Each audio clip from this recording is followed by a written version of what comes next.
There is one way to do it, and that is to have a resistor shield, the same thing as a magnetic shield, which forms a pulse. So they divide around you, but it's still the same. The same thing is going to be true, which is that the ionized individual is going to find you to the side just as easily as they could in the middle.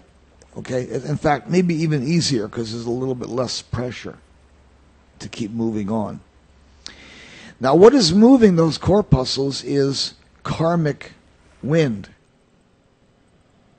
But karmic wind doesn't push, it pulls. So that karmic wind sucks. It would be a correct intonation in the Bardos.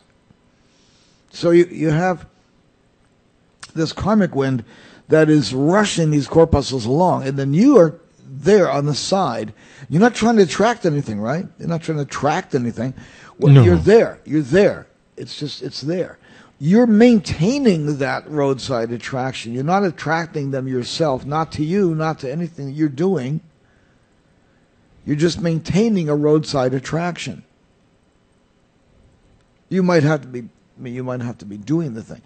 So one roadside attraction could be a magician. Another roadside attraction could be a puppeteer. Combine the two. Then add music and storytelling to it only when you've got their attention. 60 minutes principle.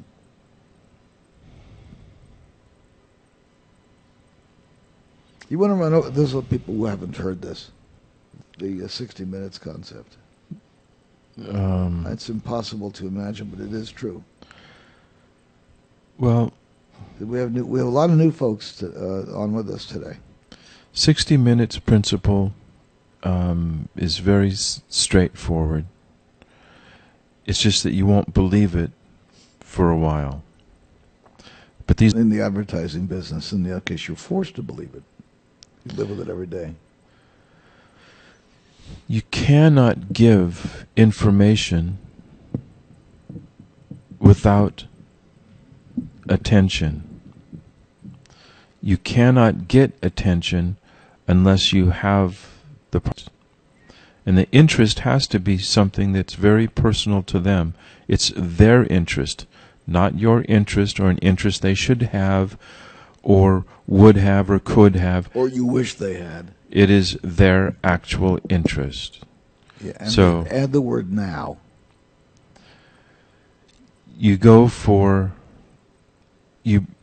if you want to make it work, you have to present something that grabs their current self-interest.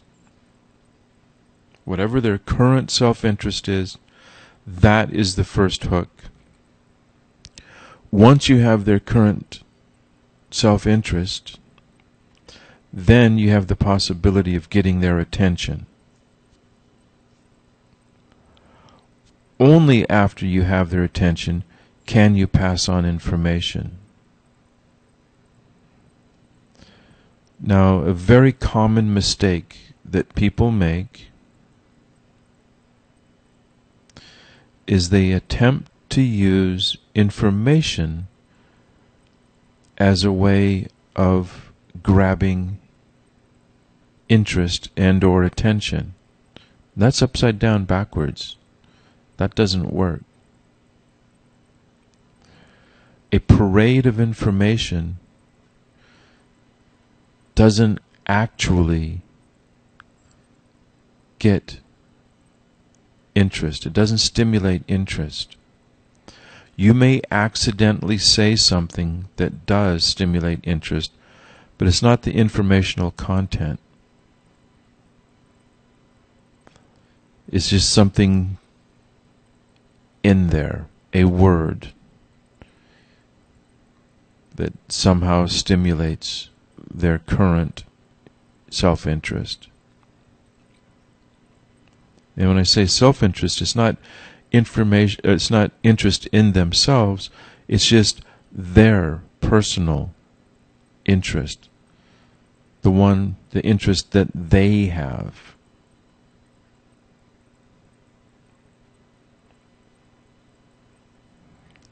So that's your first pull.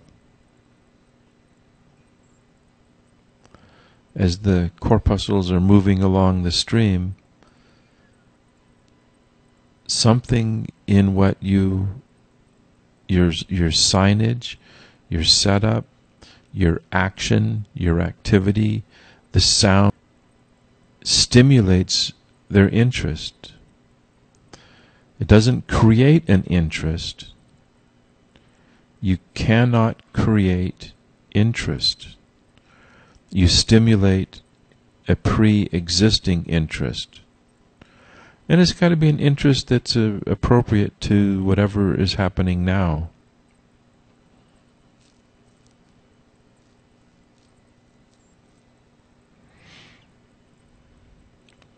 So you stimulate that interest, they very well, oh, gotta check this out. Then you can, it's possible at that point to pull out when someone turns toward an item of interest.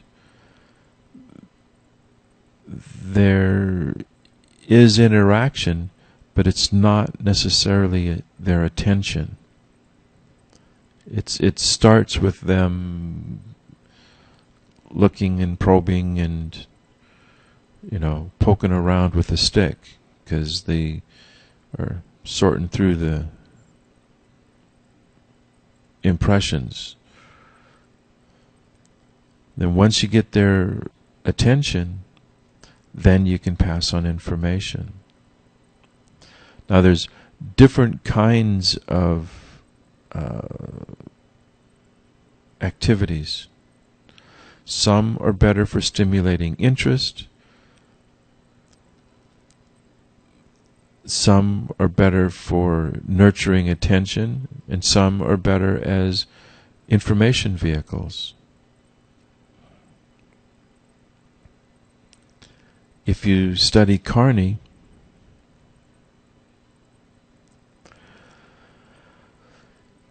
you have somebody, and you can see this in any number of movies that have carnivals involved, where it's a setting, the background setting. There'll be somebody who is standing around just yelling out what's in the tent.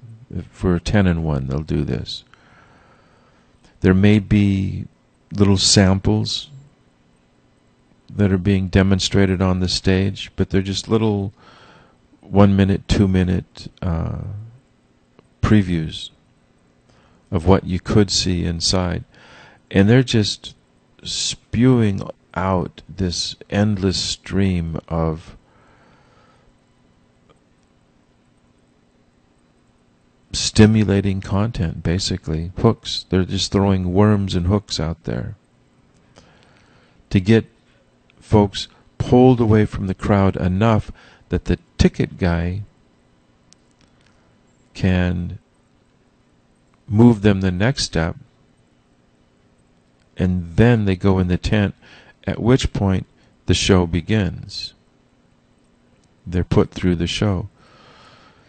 So you're going to have different kinds of activities. Storytelling, which can be a very good interaction with folks, or let's say you're doing some strange coinology thing. Well, coin search may be good in the same way that a story time is good, but it doesn't present well from a distance. You see that from a distance and it doesn't communicate itself. It doesn't have interest hooks. So you're going to need a variety of things that you're doing so that something presents well from a distance. It's called in magic, it packs small, shows big. One of the first things that you'll notice doing any kind of public presentation where there's a moving audience, a fluid audience, you have to understand what fluid dynamics are about. You actually do. I studied fluid dynamics just to know how this works. First of all, you have to understand and appreciate, before we go any further, that an ionized individual has been ionized. I mean this very literally, quite literally. Sometime in their past, there was an electrical event, an electrical incident that happened to them. Something occurred in their past that involved an electrical shock. Electrical in particular. Emotional shocks, we all have those. Personal shocks, all those occur. Everybody endures the great betrayal when you first discover that your parents lied to you. Not just lied, but lied to you. Wow, what a moment that is. Hey, my parents lied to me. What the hell's going on here? What kind of planet is this? Exactly, this kind of planet. That's the kind of planet it is. You better learn it fast. Your parents will lie to you. That means they don't know. Well, to protect you, or to protect themselves, or to protect someone else. It's always about protection. And we don't pay protection to the Pope, right? He doesn't really offer good.